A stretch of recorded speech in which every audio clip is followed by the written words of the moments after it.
প্রিয় সুধী, স্বাগত জানাচ্ছি রনি নিউজের আজকের আয়োজনে।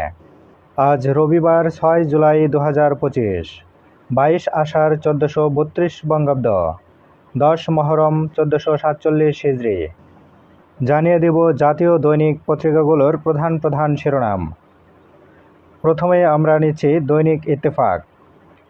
আজকের দৈনিক ইত্তেফাক পত্রিকার প্রধান শিরোনাম হচ্ছে নির্বাচন নিয়ে অনৈক্য, ষড়যন্ত্র দেখছে বিএনপি, ভোটের উপযুক্ত পরিবেশ চায় জামাত এনসিপি। ব্রাহ্মণবাড়িয়ায় আধিপত্য বিস্তার নিয়ে সংঘর্ষ, ছাত্রদল নেতা নিহত, 15 জন আহত। ঢাকায় আইএসএ মালয়েশিয়ার নেটওয়ার্কের খোঁজে গোয়েন্দারা, কোনো রকম জঙ্গিবাদ প্রশ্রয় দেব না বললেন আসিফ নজরুল। তদন্ত মালয়েশিয়াকে সহযোগিতা করা হবে, পররাষ্ট্র মন্ত্রণালয়। জামাত আমির বললেন, আপনারা নিজেদের সামলান, নইলে জনগণই সামলে দেবে। আগে বিচার এবং সংস্কার, তারপরে নির্বাচন বললেন নাহিদ ইসলাম। বাংলাদেশ শ্রীলঙ্কা ওয়ানডে সিরিজ, তানভীরের ফাইফারে সমতায় মিরাজরা। চট্টগ্রাম বন্দরের নিউমুরিং টার্মিনালের দায়িত্ব নিচ্ছে ড্রাইডক লিমিটেড। অপপ্রচার নিয়ে সতর্ক করলেন প্রধান উপদেষ্টার উপপ্রেস সচিব। আন্তর্জাতিক অপরাধ ট্রাইব্যুনালে দণ্ডিতরা নির্বাচন করতে পারবেন না বললেন অ্যাটর্নি জেনারেল। এবার শেষের পাতা। পালিয়ে যাওয়া আওয়ামী লীগ নেতাদের দমন-পীড়ন ছিল ইয়াজিদ বাহিনীর সমতুল্য বললেন তারেক রহমান। আমেরিকা পার্টি গঠনের চেষ্টা ইলন মাস্কের। দল গঠনের পক্ষে 65% মার্কিনীর ভোট। 12 দেশের জন্য ট্রাম্পের শুল্কের চিঠি প্রস্তুত। 32 বছর পর বঞ্চনার অবসান হচ্ছে 3500 শিক্ষকের। বেসরকারি 495 কলেজের অনার্স মাস্টার্সের স্তরের শিক্ষকদের এমপিওভুক্ত করার সিদ্ধান্ত। রোহিঙ্গা প্রত্যাবাসনে রাখাইনে অনুকূল পরিবেশ সৃষ্টি আন্তর্জাতিক সম্প্রদায়ের সম্মিলিত দায়িত্ব, বাংলাদেশ। ডেঙ্গু, চিকুনগুনিয়া, করোনার প্রকোপ বাড়ছে, জ্বর হলে চিকিৎসকের শরণাপন্ন হওয়ার পরামর্শ। এবার জানিয়ে দেব দৈনিক বাংলাদেশ প্রতিদিন পত্রিকার শিরোনামগুলো।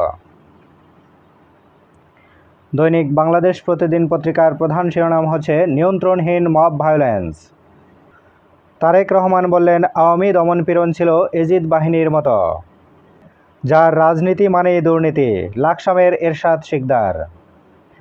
এবার শেষের পাতা। ভারতের স্থলবন্দর নিষেধাজ্ঞা, চোরাচালান বৃদ্ধির আশঙ্কায় পুলিশ।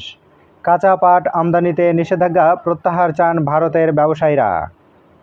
বেসরকারি বিশ্ববিদ্যালয় আইন লঙ্ঘনে 50 লাখ টাকা দণ্ড। সংশোধন হচ্ছে আইন, হতে পারে 5 বছরের কারাদণ্ড। ক্যাম্পাসের জমি হতে হবে 5 একর। স্থায়ী সনদ না নিলে বন্ধ হবে বিশ্ববিদ্যালয়। ভিসি হতে শিক্ষকতার অভিজ্ঞতা থাকতে হবে 20 বছরের। অর্থে স্বাস্থ্যে চড়া মূল্য দিচ্ছে ক্রেতা। বাজারে মার্কারিযুক্ত বিষাক্ত প্রসাধনীর ছড়াছড়ি। রং ফর্সার নেশায় মৃত্যু ঝুঁকি বাড়ছে। মালয়েশিয়া বাংলাদেশিদের জঙ্গি সংশ্লিষ্টতার অভিযোগ, তদন্তে সহযোগিতা করবে বাংলাদেশ।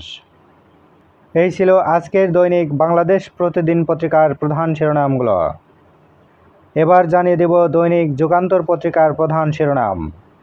আজকের দৈনিক যুগান্তর পত্রিকার প্রধান শিরোনাম হচ্ছে প্রস্তুত অপকর্মকারীদের তালিকা, বিএনপিতে শুদ্ধি অভিযান। মূলধন ঘাটতি ও খেলাপিতে সরকারের উদ্বেগ, ভয়াবহ সংকটে 6 বিশেষায়িত ব্যাংক। প্রশ্ন বিটিএমই নেতাদের, প্রতিবেশী দেশকে সুবিধা দিতেই কি অগ্রিম আয়কর? এবার শেষের পাতা। সিটিপি নির্মাণে ব্যাপক দুর্নীতি, লুটপাটে ধ্বংসের দ্বারপ্রান্তে সাভারের ট্যানারি শিল্প। ভুল পরিকল্পনায় খেসারত দিচ্ছেন শিল্প মালিকরা। হাজারীবাগ থেকে সাভারে এলেও কমেনি নদী দূষণ, আসেনি বিদেশি ক্রেতা। গোলটেবিল বৈঠকে বক্তারা, পুলিশকে অন্ধকার যুগে নিয়ে যান শেখ হাসিনা। সচিবালয় বহুমুখী সমবায় সমিতি পর্ব 1, মিলেমিশে লুটপাট, বাড়ছে বকেয়া। এই ছিল আজকের দৈনিক যুগান্তর পত্রিকার প্রধান প্রধান শিরোনাম। প্রতিদিন দৈনিক জাতীয় পত্রিকার প্রধান প্রধান শিরোনাম জানতে আমাদের চ্যানেলটিকে সাবস্ক্রাইব করে চ্যানেলের পাশেই থাকবেন। ধন্যবাদ।